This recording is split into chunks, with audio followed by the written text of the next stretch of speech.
الحمد لله نحمده ونستعينه ونستغفره ونعوذ بالله من شرور أنفسنا وسيئات أعمالنا من يهده الله فلا مضل له ومن يضلل فلا هادي له وأشهد أن لا إله إلا الله وحده لا شريك له وأشهد أن محمدا عبده ورسوله أما بعد فإن خير الحديث كتاب الله وخير الهدي هدي محمد صلى الله عليه وسلم وشر الأمور محدثاتها وكل محدثة بدعة وكل بدعة ضلالة وكل ضلالة في النار. أعوذ بالله من الشيطان الرجيم. بسم الله الرحمن الرحيم. وإذا مروا باللغو مروا كراما. وقال سبحانه وتعالى والذين لا يشهدون الزور. وقال النبي صلى الله عليه وسلم بعثت بين يدي الساعة بالسيف حتى يعبد الله وحده وجعل رزقي تحت ظل رمحي وجعل الذل والصغار على من خالف أمري ومن تشبه بقوم فهو منهم. وقال سبحانه وتعالى يا أيها الذين آمنوا اتقوا الله حق تقاته ولا تموتن إلا وأنتم مسلمون إلى آخر الآيات والأحاديث. برادران اسلام دین مرلی بھائیوں کو دوستوں بابا بزرگوں قابل احترام اور بہنوں عزیز ہے.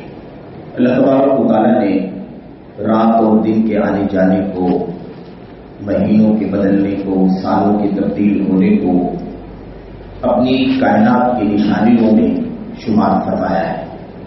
سال آتے ہیں چلے جاتے ہیں، اگلا سال آتا ہے وہ بھی دھیرے دھیرے ختم ہوتا ہے اور اس کے بعد نیا سال آتا ہے. یہ سلسلہ چل رہا ہے اور مختلف تہذیبیں، مختلف ادیان اور مذاہب کے لوگ اپنے اپنے اعتبار سے انسانوں کا نام رکھ کر انسانوں کو شمار کرتی ہیں. ہمارے یہاں اللہ تبارک و تعالیٰ کے فضل و کرم سے ہجری سال 1446 میں ہم اور آپ اس وقت ہیں. لوگوں نے عیسوی سال کا نام رکھا ہوا ہے. عیسوی سال جنوری فروری کا جو سال ہوتا ہے اس وقت 2024 کے اختتام میں 25 میں داخل ہونے جا رہے ہیں. ایسے ہی دیگر ادیان مذاہب کے لوگوں نے بھی بہت سارے سالوں کے نام اور مہینے بنا رکھے ہیں. اللہ تبارک و تعالیٰ کے کلام کے اندر ان سالوں کے آنے جانے، برسوں کے، مہینوں کے تبدیل ہونے کو اللہ تعالیٰ نے نشان قرار دیا ہے. هو الذي جعل الليل والنهار خلفة لمن أراد أن يذكر أو أراد شكورا. اللہ تبارک و تعالیٰ نے فرمایا کہ وہی اللہ تبارک و تعالیٰ کی ذات ہے جس نے رات اور دن کو آگے پیچھے لگا رکھا ہے. رات کے پیچھے دن لگی ہے، دن لگا ہوا ہے، دن کے پیچھے رات لگی ہوئی. یہ جو ایک کے پیچھے دوسرا آ رہا ہے یہ اصل میں عبرت حاصل کرنے کے لیے، نصیحت حاصل کرنے کے لیے کہ جیسے یہ دن کے بعد دیگرے گزر رہے ہیں، جا رہے ہیں، دراصل یہ تمہاری زندگیاں جا رہی ہیں، تمہاری زندگی کے ایام جا رہے ہیں. جتنا دن گزرتا ہے اتنا ہماری اور آپ کی زندگی کے وقت میں کمی واقع ہوتی ہے. ہم بظاہر اپنے آپ کو بڑا شمار کرتے ہیں، ہم 10 سال کے ہو گئے، 20 سال کے ہو گئے، 50 سال کے ہو گئے. حالانکہ جو عمر مقدر ہے اللہ تبارک و تعالیٰ کے یہاں اس میں نقص واقع ہوتا ہے، اس میں کمی واقع ہوتی ہے. تو ہر گزرنے والا وقت دراصل ہمیں پیغام دے رہا ہے، ہمیں سبق دے رہا ہے کہ تم دنیا میں اپنی مدت کم کر رہے ہو، تمہاری مدت زندگی میں کم باقی بچی ہے، تم موت کے قریب جا رہے ہو، فنا کے قریب جا رہے ہو. جلد سے جلد اپنا محاسبہ کر لو، اپنا حساب کر لو، کیسا تمہارا ایمان ہے، کیسا تمہارا عمل ہے، کیسا تمہارا رہن سہن ہے، کیسی تمہاری زندگی کے صبح و شام ہے. اس کا محاسبہ کرو، اس کا جائزہ لو، کیونکہ بہت تیزی کے ساتھ قیامت کی طرف جا رہے ہو. اور قیامت کا مطلب وہ نہیں ہے جو بڑی قیامت ہے. قیامت 2 قسمیں ہیں، قیامت کبریٰ اور قیامت صغریٰ. قیامت کبریٰ وہ ہے جب ساری دنیا فنا ہو جائے گی اور پھر اس کے بعد پاس ہوگا، اللہ تبارک و تعالیٰ دوبارہ زندہ کرے گا اور حشر میں سب حاضر ہوں گے. لیکن چھوٹی جو قیامت ہے، قیامت صغریٰ، چھوٹی قیامت، وہ ہر آدمی کی اپنی موت ہے. کل من مات فقد قامت قیامت. جس آدمی کی موت ہو گئی اس کی قیامت آ گئی. تو ہر آدمی کی موت جو ہے وہ اس کی قیامت ہے. انسان غور کرے، سوچے کہ جو بھی وقت گزر رہا ہے دراصل اس کی زندگی کا گزر رہا ہے. ایک صبح گزرتی ہے ہماری زندگی سے، ایک صبح کم ہوتی ہے. شام گزرتی ہے ہماری اور آپ کی زندگی سے، ایک شام کم ہوتی ہے. اسی طریقے سے سلسلہ چل رہا ہے. تو اللہ فرماتا ہے کہ رات اور دن کو جو آگے پیچھے ہم نے لگایا ہے اس کا مقصد کیا ہے؟ لمن اراد ان یذکر او اراد شکورا. اس کا مقصد یہ ہے کہ لوگ نصیحت حاصل کریں، عبرت حاصل کریں، شکر گزاری کریں اللہ تبارک و تعالیٰ کی کہ اللہ تعالیٰ نے انہیں حیات مستعار کی زندگی کی یہ لمحات عطا فرمائے ہیں، تو وہ شام جس میں وہ اپنی آخرت کی تیاری کرتا ہے، اپنے ایمان اور عقیدے کی اصلاح کرتا ہے، اپنے عمل اور سلوک کو سنوارتا ہے، بناتا ہے، اپنے ایمان، اپنے عقیدے، اپنی عبادات، اپنے کاروبار اور زندگی کے دیگر تمام پہلوؤں پر غور کرتا ہے، کہاں تک وہ اللہ تبارک و تعالیٰ کے سامنے پیش ہونے کے قابل ہے، کہاں نقص ہے، کہاں کمیاں ہیں، کہاں خامیاں ہیں، اس کا محاسبہ کرے، نصیحت حاصل کرے، سوچے۔ نہیں پتا کہ ہماری کون سی شام آخری شام ہو جائے، کون سی صبح آخری صبح ہو جائے، کوئی ضمانت نہیں ہے، کوئی گارنٹی نہیں۔ تو اللہ تبارک و تعالیٰ نے یہ جو دنیا کا جو نظام بنا رکھا ہے یہ کسی مقصد کے لیے ہے، یہ اس لیے نہیں ہے کہ ایک سال نیا شروع ہو تو ہم جشن منا لیں، خوشی منا لیں، نیا سال آ گیا ہے اور اس کے بعد مبارکبادیاں دے دیں اور گریٹنگس کے وشز کے تبادلے کر لیں اور ہیپی نیو ایئر وغیرہ کے الفاظ میں ایک دوسرے کو مبارکبادی پیش کرتے ہیں لکھ کر کے، آج سوشل میڈیا کے وسائل کے ذریعے سے، یا اس میں آگے بڑھ کر کے جو جشن وغیرہ منائے جاتے ہیں اس کے اندر شامل ہو جائیں اور خوشی بنا لیں، پارٹیاں کر لیں، راتوں رات جاگ لیں، یا ایسے ہی رنگ رلیاں کر لیں، حلال حرام کی تمیز کے بغیر جو چاہیں کر لیں، صرف اور صرف کسی خوشی بنا کر کے مطمئن ہو جانے کا نام یا مقصد نہیں ہے۔ اصل یہ جانے والا سال 24 پیغام دے رہا ہے آئندہ سالوں کی، آئندہ کی تیاری کرنے کا۔ اور جب یہ 24 شروع ہوا تھا اس وقت بھی یہی کام کیا گیا تھا، بہت سارے لوگوں نے جشن منایا، خوشی منائی، 23 جا رہا ہے، 24 آ رہا ہے، خوشی منانی، مبارکبادی دے دی، آپ کا سال مبارک ہو، 25 آ رہا ہے، 24 آ رہا مبارک ہو۔ لیکن مسئلہ یہ کہ میرے بھائیوں کی جب وہ 24 آیا تو ہم نے مبارکبادی تو دے دی، لیکن اب جب ختم ہو رہا ہے تو ہم یہ نہیں سمجھ پا رہے ہیں، اپنی ذمہ داری یہ نہیں ادا کر پا رہے ہیں کہ جب مبارکبادی دی کہ آپ کا سال اچھا ہو، شکر ہو، مبارک ہو، تو اب محاسبہ بھی تو کرنا چاہیے، جائزہ بھی لینا چاہیے کہ مبارک ہوا یا نہیں ہوا، یہ پورا سال گزر گیا، چند دن باقی بچے ہیں، تو کہاں تک ہماری زندگی اچھے سے گزری، ایمان سے، عمل سے، عبادات میں، اللہ تبارک و تعالیٰ کی رضا کے کاموں میں کتنا ہم نے وقت گزارا، کتنا ناراضگی میں گزارا، اس کا جائزہ بھی تو لینا ضروری، ورنہ ایک روایت ہو جائے گی کہ مبارکبادی دیتے ہیں، خوشیاں مناتے ہیں اور نیا سال آتا ہے پھر وہی کام کرتے ہیں، لیکن یہ محاسبہ نہیں کرتے کہ ہمارا سال کیسا گزرا ہے، ہم نے کتنا حلال کیا، کتنا حرام کیا، کتنا کہ اللہ کی غضب کو، ناراضگی کو دعوت دینے والے کام کیے، کتنا اللہ تبارک و تعالیٰ کو خوش کرنے والے کام کیے، اس کا محاسبہ کرنے کی ضرورت ہے۔ ہم تو سال کی بات کرنے کے لیے بیٹھے ہوئے ہیں، اللہ کے نبی علیہ السلام اور آپ کے اصحاب کو منٹوں کا حساب کیا کرتے، سیکنڈوں کا حساب کیا کرتے تھے، 24 گھنٹے کا حساب کرتے تھے، ہر آنے والی صبح کا، ہر آنے والی شام کا محاسبہ کرتے تھے۔ اذا اصبحت فلا تنتظر المساء واذا امسيت فلا تنتظر الصباح، صبح ہو جائے تو شام کا انتظار نہ کرو، شام ہو جائے تو صبح کا انتظار نہ کرو، ہو سکتا ہے کہ شام آنے سے پہلے موت ہو جائے، ہو سکتا ہے شام آئی تو صبح ہونے سے پہلے موت ہو جائے، محاسبہ کرو، اپنا جائزہ لو، 24 گھنٹے کے بعد انسان جائزہ لے کہ ہم نے کیا اچھا کیا، کیا برا کیا، یہ ہماری اور آپ کی ذمہ داری ہے بنیادی۔ بہرحال یہ تو مختصر کی تمہید کی، اصل میں 2-3 باتیں آپ سے اس خطبہ جمعہ میں عرض کرنی ہے، اللہ سے دعا کرتے ہیں کہ اللہ عز و جل ہمیں اس مناسبت پر یہ 2-3 باتیں جو میں عرض کرنا چاہتا ہوں کہنے والے کو سب سے پہلے سمجھنے کی توفیق عطا فرمائے، اور آپ تمام بھائیوں کو، بہنوں کو اللہ عز و جل ان تمام باتوں کو سمجھنے کی توفیق عطا فرمائے اور عملی زندگی میں اسے ڈھالنے کی توفیق عطا فرمائے، اسے عملی شکل دینے کی توفیق عطا فرمائے، آمین رب العالمین۔ سب سے پہلا مسئلہ کیا ہے؟ سب سے پہلا مسئلہ یہ ہے کہ یہ جو ہجری سال ہے وہ تو اسلامی سال، لیکن یہ عیسوی سال جس کو کہا جاتا ہے، حقیقت میں یہ بھی عیسوی نہیں ہے، لیکن اگر تھوڑی دیر کے لیے عیسوی مان لیا جائے کہ عیسوی سال بھی ہے، تو کیا عیسوی سال کے آنے جانے پر خوشی منانے، مبارکبادیاں دینے کی شریعت میں گنجائش ہے؟ یہ عیسائی کون، کرسچنس کون، اہل کتاب یہود نصارہ کون ہے؟ اللہ تبارک و تعالیٰ نے فرمایا اهدنا الصراط المستقیم صراط الذین انعمت علیہم غیر المغضوب علیہم ولا الضالین۔ 3 طبقوں کا ذکر قرآن کریم کی سورت کے اندر ہے، سورۃ الفاتحہ کے اندر۔ ایک انعام یافتگان کا طبقہ ہے، دوسرا اللہ تبارک و تعالیٰ کے غضب کے ماروں کا طبقہ ہے، تیسرا گمراہوں کا طبقہ ہے۔ اللہ تبارک و تعالیٰ نے کہا دعا کرو کہ اللہ تعالیٰ تمہیں انعام یافتگان میں شامل فرمائے، اور ان دونوں طبقوں سے اللہ تمہیں بچائے، نہ اللہ کی غضب کی مار جن پر پڑی ہے ان میں تم شامل ہو جاؤ، نہ گمراہوں میں تمہارا شمول ہو، تمہارا شمار ہو، تم ان دونوں سے بچ جاؤ۔ یہ کون ہے؟ یہی لوگ ہیں اللہ تبارک و تعالیٰ نے جن کا ذکر کیا ہے، غیر المغضوب علیہم ولا الضالین۔ یہ جو اللہ کی غضب کے مارے ہیں یہودی ہیں، اور یہ جو گمراہ ہیں یہ عیسائی ہیں۔ اور مفسرین نے لکھا، حافظ ابن کثیر اور دیگر لوگوں نے، کہ اصل میں دونوں باتیں دونوں کے لیے، یہودیوں کو بھی اللہ نے فرمایا یہودی بھی اللہ کی غضب کے مارے ہیں گمراہ ہیں، عیسائی بھی اللہ کی غضب کے مارے ہیں گمراہ ہیں، لیکن غضب کی مار کا زیادہ حقدار یہودیوں کا طبقہ ہے اور گمراہی کا مستحق زیادہ جو ہے وہ عیسائیوں کا طبقہ ہے.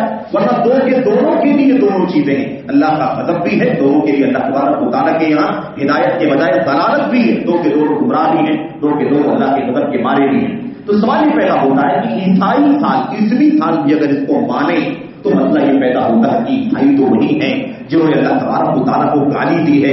گالی کا مطلب جانتے ہیں نا، اللہ کے کلام کی آیتوں میں بار بار تذکرہ ہے اس کا، لیکن اللہ کے نبی عیسیٰ علیہ السلام کی اس حدیث میں اللہ تبارک و تعالیٰ حدیث قدسی میں اللہ تبارک و تعالیٰ فرماتا ہے کہ آدم کا بچہ مجھے جھٹلاتا ہے اور آدم کا بچہ مجھے گالی دیتا ہے. شتم ابن آدم و کذب ابن آدم کا بچہ مجھے جھٹلاتا ہے اور گالی دیتا ہے. کیسے؟ اللہ فرماتا ہے جھٹلانے کا مطلب یہ ہے کہ یہ مانتا نہیں ہے کہ اس کے مر جانے کے بعد میں دوبارہ زندہ کرنے پر قادر ہوں، میں زندہ کروں گا، مجھے طاقت ہے، قدرت نہیں مانتا ہے. کہتا مر جائیں گے، ختم ہو جائے گی کہانی، دوبارہ کہاں زندہ ہوں گے، کیسے زندہ کیے جائیں گے؟ ہماری ہڈیاں بوسیدہ ہو جائیں گی، ہمارے گوشت سب سڑ جائیں گے، مٹی میں مل جائیں گے، کیسے زندہ کیے جائیں گے؟ تو مجھے جھٹلاتا ہے کہ میں دوبارہ زندہ نہیں کر سکوں گا اور مجھے گالی دیتا ہے. شتم علی، گالی کیسے دیتا ہے؟ کہتا ہے کہ میرے پاس اولاد ہے، میرے پاس بیوی ہے، اتخذت ولدا وصاحبۃ، میں نے بیوی بنا رکھی ہے، میں نے اولاد بنا رکھی ہے، جبکہ جھوٹ ہے یہ. مجھے گالی دینا ہے، نہ تو میرے پاس کوئی بیوی ہے، نہ میرے پاس کوئی بچہ ہے. لم یلد ولم یولد ولم یکن لہ کفوا احد. تو اب یہ گالی دینے والے طبقے بہت سارے دنیا میں ہو سکتے ہیں، یہ عیسائی بھی انہی میں سے ہیں جنہوں نے حضرت مسیح ابن مریم، حضرت عیسیٰ مسیح ابن مریم کو اللہ تبارک و تعالیٰ کا بیٹا قرار دیا. لقد کفر الذین قالوا ان اللہ ثالث ثلاثہ. اللہ نے فرمایا یہ کافر ہیں، عیسائی کافر ہیں جو اللہ تبارک و تعالیٰ کے بارے میں توحید کا نہیں بلکہ تثلیث کا عقیدہ رکھتے ہیں. تو عیسیٰ علیہ السلام کو اللہ کا بیٹا ماننا اور ایسے ہی فرشتوں کو اللہ کی بیٹیاں تصور کرنا اور ایسے اللہ تبارک و تعالیٰ کے لیے صاحبہ یعنی بیوی کا عقیدہ رکھنا، یہ اللہ تبارک و تعالیٰ کو گالی دینے والا طبقہ ہے. اور کون بھولا سکتا ہے؟ اور خونی تاریخ کو جو 200 سال تک صلیبی جنگیں چلتی رہی ہیں اور 10 لاکھ مسلمان قتل کیے گئے، ان کے خون جو ہے وہ فلسطین میں اور بیت المقدس میں نالیوں میں بہا کرتے تھے. کون بھلا سکتا ہے اس کو؟ ایک لمبی تاریخ ہے عیسائیوں کا، جو کچھ بھی ہے قرآن میں سنت میں لمبا تذکرہ ہے. ہمارا آپ کا تعلق کیا ہے؟ حضرت عیسیٰ علیہ السلام سے میرے بھائی عیسائیت سے ہمارا کتنا تعلق ہے؟ صرف اتنا تعلق ہے کہ عیسیٰ علیہ السلام اللہ تبارک و تعالیٰ کے سچے پیغمبر ہیں، نبی ہیں، رسول ہیں. اللہ تبارک و تعالیٰ نے انہیں انجیل دے کر کے بھیجا تھا، انہوں نے اپنی ذمہ داری ادا کی اور انہیں اللہ تبارک و تعالیٰ نے زندہ اٹھا لیا. نہ وہ قتل کیے گئے ہیں، نہ ان کو سولی دی گئی ہے. یہ تو جھوٹ ہے، یہ تو شبہ ہے اور عیسائی یہودیوں نے یہ سارا معاملہ بنا رکھا ہے. اور اسی لیے عیسیٰ علیہ السلام جب قیامت سے پہلے بڑی نشانی بن کر کے آئیں گے تو بہت ساری تبدیلیاں کریں گے. ان میں سے ایک تبدیلی یہ بھی کریں گے کہ سور کو، خنزیر کو قتل کریں گے اور جو صلیب کراس کا سجدہ کیا جاتا ہے، عبادت کی جاتی ہے اور یہ عقیدہ رکھا جاتا ہے کہ عیسیٰ علیہ السلام کو قتل کر دیا گیا، سولی دے دی گئی. اس یکسر صلیب کو بھی توڑیں گے عیسیٰ علیہ السلام قیامت سے پہلے جب قیامت کی بڑی نشانیوں میں سے ایک نشانی بن کر کے آئیں گے. تو آپ کی موت نہیں ہوئی ہے، آپ زندہ ہیں، آپ کو زندہ اللہ نے اٹھایا. اور ہمارا عقیدہ اس کے سوا کچھ نہیں، اس کے سوا کچھ آپ علیہ السلام یعنی عیسیٰ علیہ السلام کی جو شریعت تھی اس شریعت کی تفصیلات پر بھی ہمیں عمل نہیں کرنا ہے. ہم اس سے باہر ہیں. ہمیں اللہ کے نبی محمد رسول اللہ صلی اللہ علیہ وسلم پر اجمالی ایمان، تفصیلی ایمان، ایک ایک حرف پر، ایک ایک نقطے پر ایمان رکھنا ہے اور ہمیں عمل کرنا ہے. بس عیسیٰ علیہ السلام اور دیگر انبیاء کے بارے میں صرف اتنا ایمان ہے کہ وہ اللہ کے سچے نبی ہیں، رسول ہیں، وہ کتابیں سچی ہیں جو اللہ تعالیٰ نے اتاری ہے. اب جو انجیل موجود ہے، بائبل، اس کے اندر تحریف ہو چکی ہے، تبدیلی ہو چکی ہے، اس کی اصل شکل باقی نہیں ہے. تو ہمارا اتنا ہی عقیدہ ہے بس. اس کے سوا عیسائیت سے ہمارا کوئی لینا دینا نہیں ہے، عیسائیت سے ہمارا کوئی تعلق نہیں ہے. ان کی کتاب میں تحریف ہو چکی ہے. عیسائیوں کا ظلم، زیادتی، پوری تاریخ میرے بھائیوں خون سے لال ہے. اس لیے ہمارا کہتا ہے عیسائیوں سے. اب یہ مسئلہ ہے کہ ابھی عیسائی سال مان لیا جائے تو اب مسلمان بھی خوشی میں شریک ہوتا ہے، مسلمان بھی شریک ہوتا ہے اس کی خوشی کے اندر. یہ بھی بڑھ چڑھ کر کے ہیپی نیو ایئر کے نام سے مبارکبادی دیتا ہے اور لکھ کر کے لوگ تعاون بھی کرتے ہیں، پیسے بھی دیتے ہیں، ان کے جشنوں میں اور ان کے پروگراموں میں شریک بھی ہوتے ہیں. اور باقاعدہ جب وہ 31 تاریخ ہوتی ہے. 31 تاریخ کی شب جب ہوتی ہے اور جب 12 بجنے والا ہوتا ہے، 12:01 سے پہلے کا جو لمحہ ہوتا ہے برابر جب دن بدلنے سال بدلنے والا ہوتا ہے، اس وقت عیسائیوں کا شرکی عقیدہ ہوتا ہے. سارے پوری مجلس کے اندر کھان پان سجائے گئے ہوتے ہیں، عیسائی بیٹھے ہوتے ہیں، اس میں بڑی تعداد کے مسلمان بھی دوستی کے نام پر وداعی کے نام پر بیٹھے ہوتے ہیں. اور دیر آدھا گھنٹہ 1 گھنٹہ پہلے لائٹیں آف کر دی جاتی ہیں، اندھیرا ہوتا ہے اور تصور میں یہ بتایا جاتا ہے عیسائیوں کے یہاں کہ ابھی جو کھانے سجائے گئے ہیں، جو یہ جشن منایا جائے گا، کھایا پیا جائے گا، ابھی رک جاؤ، 1 گھنٹے پہلے لائٹیں آف کر دو، ابھی رب سبحانہ و تعالیٰ ان کھانوں میں برکت اتارے گا اور جب برکت نازل ہو جائے گی اس کے بعد ہم لائٹیں جلائیں گے، روشن کریں گے اور اس کے بعد پھر شوق سے کھائیں گے، کھلائیں گے، تحفے تحائف دیں گے.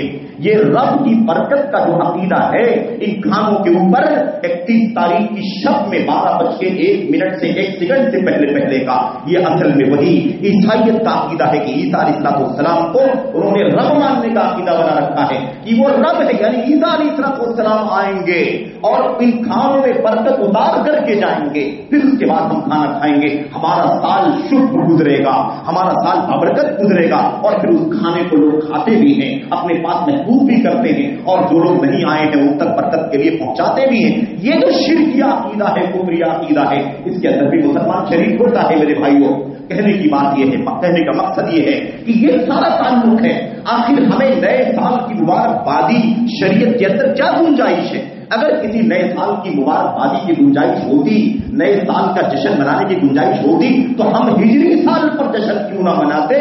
تو اسلامی سال ہے اور ہجرت کا عظیم الشان واقعہ تو اسلام کا عظیم الشان واقعہ ہے جس سے وہ تبدیلی ہوئی ہے جب اسلام کو قوت حاصل ہوئی ہے، اسلام کو غلبہ حاصل ہوا. مدینہ منورہ کے اندر ایک مختصر تھی، ایک حکومت اسلامی نظام کی قائم ہو گئی اور الحمدللہ اسلام کا نظام، اس کی تمکینت اور اس کے ضابطے قائم کیے گئے اور یہودیوں کے ساتھ، عیسائیوں کے ساتھ، مشرکوں کے ساتھ باقاعدہ معاہدے ہوئے. وہ اسلامی نظام کے ساتھ کنٹرول میں رہیں گے، اسلامی نظام کے تابع ہو کر کے رہیں گے. اتنی بڑی تبدیلی کا ہجرت کا واقعہ ہے. اگر کوئی سال منانے کی گنجائش ہوتی، مبارکبادی دینے کی گنجائش ہوتی، جشن منانے کی گنجائش ہوتی تو پھر ہم اگر کرنا ہی ہوتا تو ہجری سال پر ہم جشن منانے کے لیے مناتے. لیکن جب اسلام ہجری سال پر جشن منانے کی کوئی تعلیم نہیں دیتا، کوئی ہدایت نہیں دیتا، کوئی گنجائش نہیں دیتا تو بھلا مسلمان کیسے عیسائی سال پر، عیسوی سال پر جشن کیسے منا سکتے ہیں، مبارکبادی کیسے دے سکتے ہیں؟ جبکہ وہ کفار کا سال ہے، عیسائیوں کا سال ہے، مشرکوں کا سال ہے، اللہ کو گالی دینے والوں کا سال ہے، اللہ تبارک و تعالیٰ کو جھٹلانے والوں کا سال ہے، گمراہوں کا سال ہے، اللہ کے غضب کے ماروں کا سال ہے. تو بھلا کیسے مبارکبادی مسلمان دے سکتا ہے؟ کیسے شریک ہو سکتا ہے؟ کیسے مشابہت اختیار کر سکتا ہے؟ ہمیں تو اللہ نے امتیاز عطا فرمایا ہے کہ ہمارے پاس عید الاضحیٰ ہے، ہمارے پاس عید الفطر ہے. اللہ تبارک و تعالیٰ نے جاہلیت کے تمام عیدوں کے بدلے میں یہ دو عیدیں عطا فرمائی ہیں. اب کسی عید کی مسلمان کو ضرورت نہیں ہے میرے بھائیوں، اور اسلام مغلوب ہونے کے لیے نہیں آیا ہے. مسلمان مغلوبیت کے لیے دنیا میں نہیں آئے، مسلمان سر اٹھا کر کے جینے کے لیے آئے ہیں. لیکن یہ اس وقت اٹھے گا جب ان کی توحید سلامت ہوگی، جب ان کا ایمان خراب ہوگا، جب ان کی زندگی نبی صلی اللہ علیہ وسلم کی سنت کی روشنی میں گزرے گی، تب سب اٹھا ہوا ہوگا. لیکن اس سے مرغوبیت، اس کی غلامی، اس کی ذلت اور پستی کو اپنے گلے لگا لے گا مسلمان، تو کہاں سے وہ سر اٹھا سکے گا؟ آج حالت یہ ہو گئی ہے کہ مسلمان غیروں کا، کفار کا، مشرکین کا، یہود و نصارہ کا دستِ دیگر بنا ہوا ہے. ان کے کھانے کی نقادی کرتا ہے، ان کے کپڑے کی نقادی کرتا ہے، ان کے رہن سہن کی نقادی کرتا ہے، ان کی زندگی کو کاپی کرتا ہے. کیا مرد ہیں، کیا عورتیں ہیں، کیا جوان ہیں، ان کے ڈریس دیکھو، ان کے لباس دیکھو، ان کے بال دیکھو، ان کا رہن سہن دیکھو، ان کا چال چلن دیکھو، ان کے گھر کا کلچر دیکھو، ان کی تہذیب دیکھو. اللہ کی قسم شرم آئے گی مسلمان اگر ہوں گے تو. میرے بھائیوں، میرے بزرگوں، یہ مسلمان ہیں جنہیں دیکھ کے شرمائے یہود، وضع میں تم ہو نصارہ تو تمدن میں ہو. یہ مسلمان ہیں جنہیں دیکھ کے شرمائے یہود. تو حالت تو بہت دیگر ہو چکی ہے میرے بھائیوں، بہت نازک صورتحال ہے. میں ایک تو بات آپ سے عرض کرنا چاہتا تھا. تو ایک بات تو یہ ہو گئی کہ کسی بھی نئے سال کے آنے پرانے سال کے جانے پر جشن منانے کی اسلام میں کوئی گنجائش نہیں ہے. چاہے وہ ہجرت کے سال پر کوئی جشن منانے کی بات کرے، اسلام کہتا ہے کہ کوئی گنجائش نہیں ہے. اس لیے ہم اسرا کا جشن نہیں مناتے، ہم جنگ بدر کا جشن نہیں مناتے، جنگ احد کی تاریخ نہیں مناتے، اور بڑی لمبی بات ہے، وقت نہیں ہے ان کا. میں عرض کرنا چاہتا ہوں کہ اسلام میں اس کی کوئی گنجائش نہیں. مسلمانوں اچھی طرح سے اپنے ذہن و دماغ میں یہ مسئلہ بٹھا لو. آپ چاہے 25 تاریخ جو گزری ہے، جو عیسیٰ علیہ السلام کی پیدائش کا جشن منایا گیا اور کرسمس کے نام سے تہوار منایا گیا، بڑی تعداد میں مسلمانوں نے، جوانوں نے، خاص طور پر کالج لائف کے لوگوں نے، جاب سرکل کے لوگوں نے، کاروباریوں نے، بزنس کرنے والوں نے، چاہے اپنی چاہت سے یا مجبوری سے، اللہ عالم بذالک، لیکن لوگوں نے مبارکبادیاں دی، وش کیا اور میرے بھائیوں گریٹنگز کا تبادلہ کیا، تو ہمیں تحائف دے کر کے لوگوں کو کرسمس کی مبارکباد دی ہے. میں کہنا چاہتا ہوں یہ بات ابھی آپ ذہن میں رکھیں کہ 25 دسمبر کی تاریخ حضرت عیسیٰ علیہ السلام کی پیدائش کی ہے عیسائیوں کے یہاں، اسی لیے 25 دسمبر کو یہ جشن پیدائش کا منایا جاتا ہے. آپ سوچئے، آپ غور کریں کہ اگر اس عیسوی سال کا تعلق عیسیٰ علیہ السلام سے ہوتا تو دسمبر جو سال کا 12واں مہینہ ہے اور یہ 25 تاریخ آخری ہفتے کی تاریخ ہے، یہ حضرت عیسیٰ کی تاریخ کی پیدائش کی تاریخ کیسے ہو سکتی ہے؟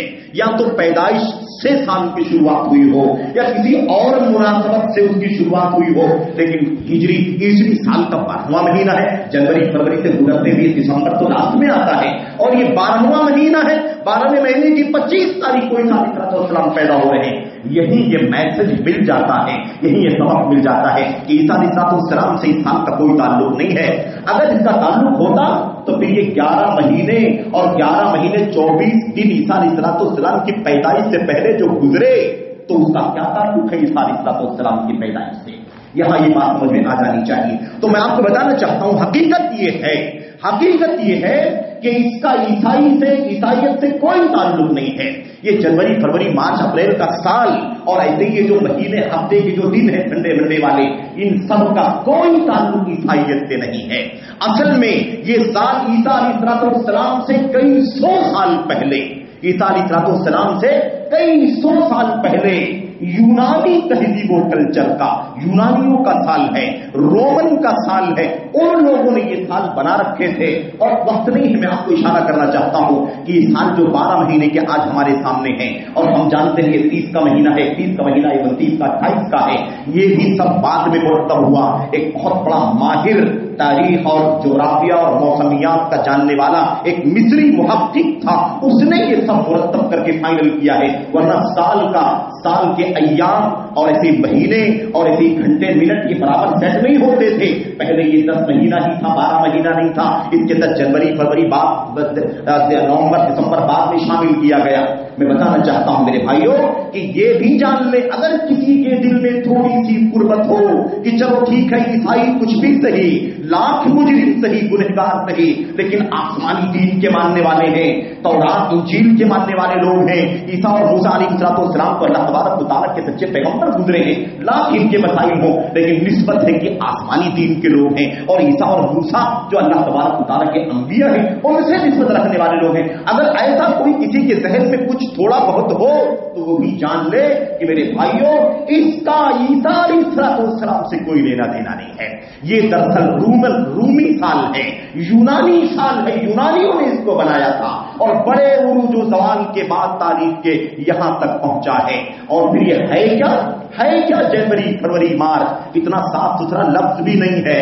یہ رومن الفاظ ہیں، یہ یونانی الفاظ ہیں. اس کا تلفظ بعد میں یہ آسان ہو گیا، اس کو ڈھال کر کے جنوری فروری بنایا گیا، ورنہ اس کو زبان سے ادا کرنا بھی مشکل تھا.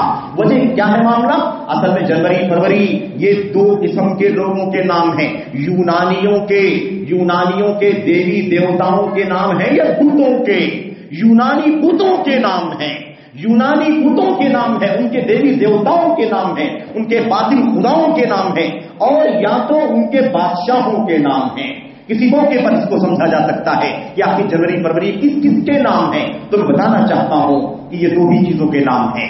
یہ عیسائیت سے اس کا کوئی تعلق نہیں، یہ یونانی رومی سال کا سے تعلق ہے اس کا، اور اصل میں یہ یونانیوں کے دیوی دیوتاؤں کے نام ہے اور یا تو یونانیوں کے بادشاہوں کے نام ہیں. ایسے ہی جو یہ ہفتے کے جو دن ہیں یعنی سنڈے منڈے ٹیوزڈے ویڈنسڈے کے جو 7 دنوں کے جو نام ہیں یہ بھی جو نام ہیں یہ ان کے چھوٹے دیوی دیوتاؤں کے نام ہیں, چھوٹے ذمہ داروں کے نام ہیں, چھوٹے قائدین کے نام ہیں. اس طرح سے اس کا پورا تعلق یونانیوں سے ہے, عیسائیوں سے نہیں ہے. تو اگر کسی کے ذہن میں آتا ہو کہ عیسیٰ علیہ السلام سے اس کا تعلق ہے, اگر ہم خوشی منا بھی لیں تو کیا حرج کی بات ہے, تو اچھی طرح سے جان لو کہ اس کا عیسیٰ سے بھی کوئی تعلق نہیں, عیسائیت سے بھی کوئی تعلق نہیں ہے. اور اس کے اندر بڑا خرد ہوا ہے ایک لمبی تاریخ. میرے بھائیوں میرے بزرگوں, اب آخری بات جو آپ کے سامنے ذکر کرنی ہے وہ یہ ہے کہ اگر سال جا رہا ہے اور نیا سال آ رہا ہے تو کیا کچھ ہمیں کرنا چاہیے یا نہیں کرنا چاہیے, کچھ کر سکتے ہیں یا نہیں کر سکتے. اگر کچھ کر سکتے ہیں تو وہ محاسبہ ہے, آپ کر سکتے ہیں, محاسبہ کریں. سال کے ہفتے مہینے ساتیں اور دن اور گھنٹے منٹ کیسے گزرے ہیں آپ کے, آپ نے کتنا نیک کام کیے, کتنا بدی کے کام کیے. اللہ کے نبی محمد رسول اللہ صلی اللہ علیہ وسلم کی سیرت کا مطالعہ کر کے دیکھیں, حضرات صحابہ کرام کی سیرت کا اندازہ لگائیں کہ ایک ایک مجلس میں نبی کریم صلی اللہ علیہ وسلم 70 سے زیادہ مرتبہ استغفار کیا کرتے تھے. صحابہ کرام کہتے ہیں ہم لوگ ایک ایک مجلس میں کاؤنٹ کرتے تھے, شمار کرتے تھے. نبی کریم صلی اللہ علیہ وسلم 100 مرتبہ 70 سے زیادہ مرتبہ استغفر اللہ واتوب الیہ اللہم اغفر لی وتب علی, اللہ مجھے بخش دے, میری توبہ قبول فرمانے, اس طرح کی دعائیں کیا کرتے تھے نبی کریم صلی اللہ علیہ وسلم. جبکہ آپ بخشائے ہوئے تھے. حضرات صحابہ کرام کا محاسبہ اگر آپ سن لیں تو حیران ہو جائیں گے. میں نے آپ کے سامنے ایک دو آیتیں بھی شروع میں پڑھی تھی, میں ان کا تذکرہ کرنا چاہتا ہوں. دیکھیے, مشرکین غیر مسلموں کے تہواروں میں کسی بھی طرح سے شرکت کرنا حرام ہے, کم سے کم حرام ہے. وہ شرک بھی ہو سکتا ہے, وہ بت پرستی کے برابر بھی ہو سکتا ہے, لیکن اگر اتنا نہ ہو تو کم سے کم حرام ہے, اس میں کوئی شک نہیں ہے. آپ کے سامنے سورۃ الفرقان کی آیت کریمہ پڑھی گئی. اللہ تبارک و تعالیٰ فرماتا ہے والذین لا یشهدون الزور واذا مروا باللغو مروا کراما. اللہ تعالیٰ اہل ایمان کی تعریف کرتا ہے, اپنے نیک بندوں کی تعریف کرتا ہے, آئیڈیل بندوں کی تعریف کرتا ہے. اور اس میں اللہ تعالیٰ کیا فرماتا ہے والذین لا یشهدون الزور, میرے وہ بندے نیک بندے وہ ہیں جو زور میں شریک نہیں ہوتے, زور میں شریک نہیں ہوتے, حاضر نہیں ہوتے. وَإِذَا مَرُّوا بِاللَّغْوِ, اور جب فضول سے گزرتے ہیں, لغو چیز سے, لایانی چیز سے گزرتے ہیں, مروا کراما, تو بچا کر کے عزت سے اپنے دامن کو بچا کر کے گزر جاتے ہیں. یہ جو بتایا اللہ تبارک و تعالیٰ نے کہ میرے نیک بندے وہ ہیں جو زور میں شریک نہیں ہوتے. یہ زور کیا ہے؟ زور اصل میں عربی زبان میں جھوٹ کو کہا جاتا ہے. زور کے معنی جھوٹ کے ہوتے ہیں. اب جھوٹ کی تفسیر اگر آپ اٹھا کر کے دیکھیں تو ابن عباس ہیں, مجاہد ہیں, قتادہ ہیں, ربیع ہیں اور سدی ہیں اور دیگر صحابہ کرام ابن عباس میں, صحابہ کرام سے ابن عباس اور دیگر تابعین کی تفسیر میں آپ کو ملے گا کہ اس سے مراد مشرکوں کے تہوار ہیں. مشرکوں کے تہوار اعیاد المشرکین. تو اہل ایمان کی پہچان کیا ہے, اہل ایمان کی شان کیا ہے کہ وہ بہت ساری خوبیوں کے لوگ ہیں. اور ایک خوبی یہ بھی ہے کہ وہ لوگ کبھی بھی مشرکوں کے تہواروں میں شریک نہیں ہوتے ہیں, مشرکوں کی عیدوں میں شریک نہیں ہوتے, ان کی خوشی کی مناسبتوں میں شامل نہیں ہوتے. اور شامل ہونا کئی طرح سے ہوتا ہے. کبھی فزیکلی انسان شامل ہوتا ہے, کبھی فزیکلی شامل نہیں ہوتا, تعاون کرتا ہے, پیسے دیتا ہے, حمایت کرتا ہے, سپورٹ کرتا ہے, مبارکبادیاں دیتا ہے. ہر طرح سے کسی بھی طریقے سے کوئی شامل ہو جائے اس کو بھی بتوں اور مشرکوں کے عیدوں میں شامل ہونا کہا جائے گا. اسی لیے یاد رکھیں, اگر کسی نے کسی عیسائی کو مبارکباد دے دی ان کی کسی خوشی میں, تو علامہ ابن القیم رحمۃ اللہ علیہ فرماتے ہیں سمجھ لو کہ اگر کوئی کسی کو عیسائی کو مبارکباد دیتا ہے, مبارک ہو آپ کو یہ تہوار, تو اس کا مطلب یہ ہے کہ وہ یہ کہتا ہے مبارک ہو آپ کو کہ آپ شرک کریں, مبارک ہو آپ کو کہ آپ صلیب کا سجدہ کریں, مبارک ہو آپ کو یا آپ اللہ تبارک و تعالیٰ کو پر جھوٹ باندھیں, مبارک ہو آپ پر, آپ کے لیے یا آپ اللہ تبارک و تعالیٰ کو گالی دیں. اس کے برابر ہے اگر کوئی مبارکبادی دیتا ہے. اتنا خطرناک اور مبارک میرے بھائیوں, اتنا خطرناک مسئلہ ہے مبارکبادی دینے کا, تو کم سے کم حرام ہے, ورنہ یہ تو بالکل صلیب اور کراس کے سجدہ کرنے کو مبارکبادی دینے کے برابر. اس لیے یہ معاملہ بڑا خطرناک ہے. تو اللہ تبارک و تعالیٰ نے اہل ایمان کی پہچان یہ بھی بیان فرمائی کہ یہ مشرکوں کے تہواروں میں شریک نہیں ہوتے ہیں. حضرت عمر بن خطاب رضی اللہ تعالیٰ عنہ کہا کرتے تھے، آپ فرمایا کرتے تھے لا تشارك المشرکین فی کنائسهم وفی معابدهم فإن السخطة تنزل علیہم. اے مسلمانوں، مشرکین کے تہواروں میں شریک نہ ہو، انہیں مبارکبادی نہ دو، انہیں گریٹنگ نہ دو، ان کے کنیسوں میں، ان کی عبادت گاہوں میں شرکت نہ کرو، کیونکہ جب تم شرکت کرتے ہو ان کی عبادت گاہوں میں، ان کی خوشیوں میں، فإن السخطة تنزل علیہم، تو ان کے اوپر اللہ تعالیٰ کی ناراضگی برستی ہے، اللہ کا غضب نازل ہوتا ہے. اگر تم بھی شامل ہو جاؤ گے اس کے اندر تو اللہ کا غضب تم پر بھی اتر جائے گا. اس لیے خبردار مسلمانوں تم یہ کام نہ کرنا. ایسے ہی حضرت عمر بن خطاب کہا کرتے تھے اجتنبوا اعداء اللہ فی اعیادہم، اللہ کے دشمنوں سے اپنے آپ کو بچاؤ ان کے تہواروں میں شریک ہونے سے. آج حالت یہ ہو گئی ہے، مسلمان اس کو رواداری سمجھتا ہے، مسلمان اس کو ٹالرینس سمجھتا ہے. نوجوان، آج کا ماڈرن نوجوان یہ سمجھتا ہے یہ تو شدت ہے، وہاں کیوں نہ جائیں، وہاں کیوں شریک نہ ہو. ارے ہماری عید میں تو آتے ہیں، ہماری خوشی میں تو آتے ہیں، ہماری موت میں جنازے میں تو آتے ہیں، تو ہمیں ان کے یہاں جانے میں کیا عیب ہے؟ اگر وہ عید میں بقرعید میں آتا ہے، کھاتا پیتا ہے اور ہم اس کو شامل کرتے ہیں تو ہم اس کے یہاں شامل ہو جائے تو کون سی غلطی ہے، کون سی گناہ کی بات ہے؟ میرے بھائیوں، آپ نے اگر اتنا آسان سمجھ لیا دین اسلام کو تو مراجعہ کرنے کی ضرورت ہے، نظر ثانی کرنے کی ضرورت ہے. وہ شرک و کفر ہے، یہ توحید و ایمان ہے. تم نے کیسے دونوں کو خلط ملط کر دیا؟ تم نے توحید و ایمان کو شرک سے ملا دیا. تم یہ کہنا چاہتے ہو کہ چاہے ہم توحید والے شرک میں جا کر کے شامل ہو جائیں، چاہے وہ شرک والے ہمارے پاس آ جائیں، دونوں میں کوئی فرق نہیں ہے. میرے بھائیوں، میرے بزرگوں، ہم پلنگ ہیں، وہ پست و ذلیل ہیں. مسلمان کبھی اپنی توحید کا سمجھوتا نہیں کر سکتا، اپنے ایمان کا سودا نہیں کر سکتا. وہ آتے ہیں تو آئیں، لیکن ہم تو ان کے یہاں جا کر کے اپنے ایمان کا سودا نہیں کر سکتے. میرے بھائیوں، اس لیے دونوں میں زمین آسمان کا فرق ہے. اور یاد رکھو، اگر ہم نے یہی ضائع کر دیا تو پھر ہمارے پاس کچھ باقی نہیں بچے گا. اللہ کے نبی محمد رسول اللہ صلی اللہ علیہ وسلم، اللہ کی کلام کی آیت کریمہ اور اللہ کے نبی صلی اللہ علیہ وسلم کی ایک تو مثالیں دے کر کے بات میں ختم کرتا ہوں.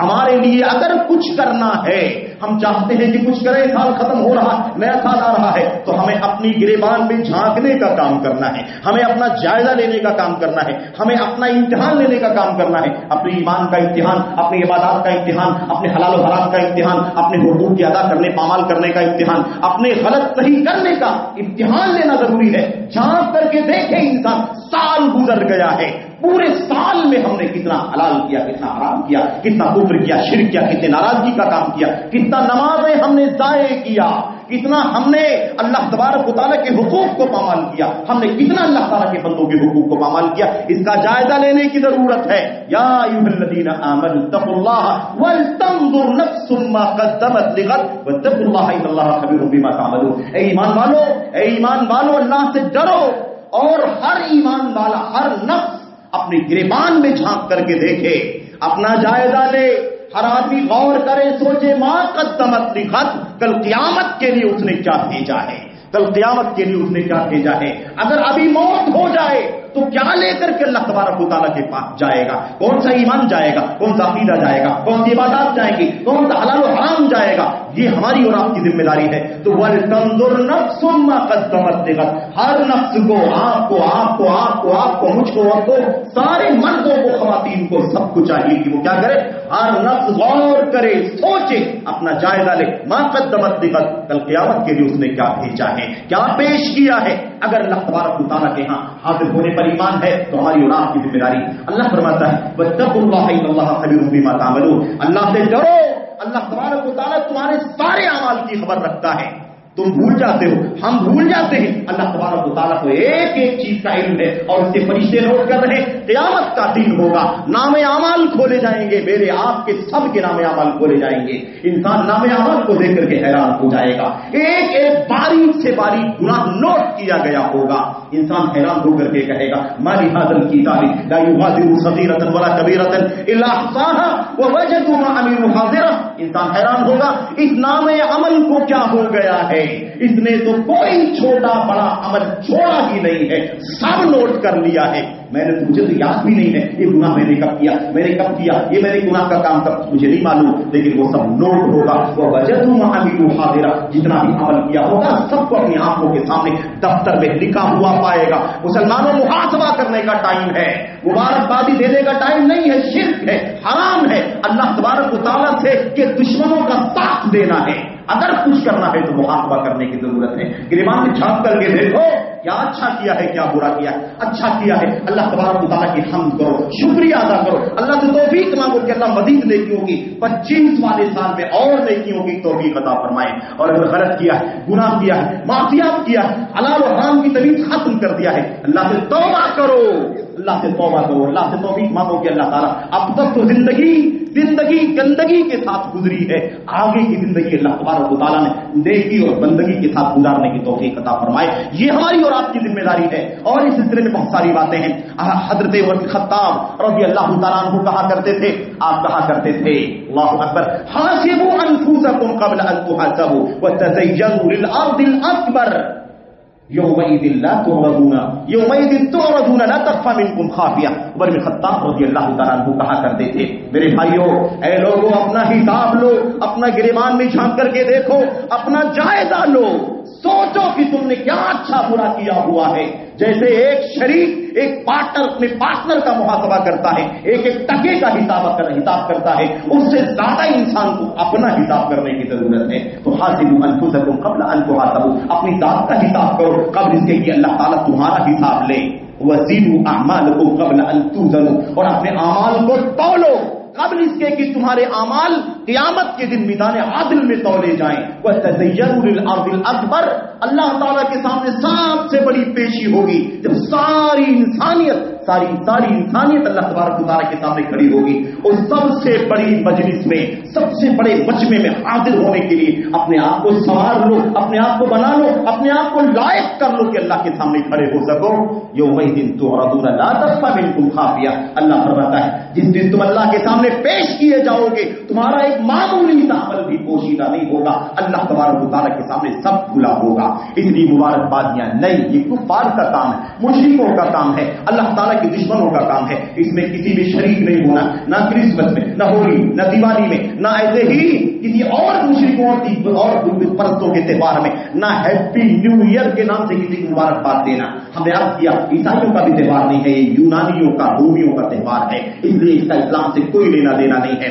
اور ہماری ذمہ داری ہے کہ ہم محاسبہ کریں، اپنے گریبان میں جھانک کر کے دیکھیں، ہر شخص لوٹ کر کے جائے، ہر مرد لوٹ کر کے جائے، ہر خاتون لوٹ کر کے جائے، اپنے گریبان میں جھانک کر کے دیکھے، تنہائی میں سوچے، واقعی جنوری سے گزر کر یہ دسمبر کا مہینہ آ گیا ہے، پورے 12 مہینے میں ہم نے کتنا اللہ تبارک و تعالیٰ کے یہاں پیش ہونے کے لیے اپنے آپ کو تیار کیا ہے۔ ہمارا ایمان، ہمارا عمل، ہماری عبادات، ہماری زندگی کے معاملات کیسے گزرے ہیں؟ کیا ابھی موت ہو جائے تو اللہ تعالیٰ ہمیں نجات دے گا یا اللہ تعالیٰ جہنم کی آگ میں ہمیں جھونک دے گا؟ اس کا محاسبہ کرنے کی ضرورت ہے۔ اللہ تبارک و تعالیٰ مجھ کو سب سے پہلے اس کی توفیق عطا فرمائے، اور جن لوگوں تک یہ باتیں پہنچ رہی ہیں اللہ تبارک و تعالیٰ سبوں کو محاسبے کی توفیق عطا فرمائے، سبوں کو اللہ تعالیٰ کی اصلاح حال کی توفیق عطا فرمائے، نیک عمل کی توفیق عطا فرمائے، بدعمالیوں سے اللہ تبارک و تعالیٰ بچنے کی توفیق عطا فرمائے۔ آمین رب العالمین، وصلی اللہ وسلم وبارک علی نبینا محمد وعلی آلہ وصحبہ اجمعین۔ السلام علیکم ورحمۃ اللہ۔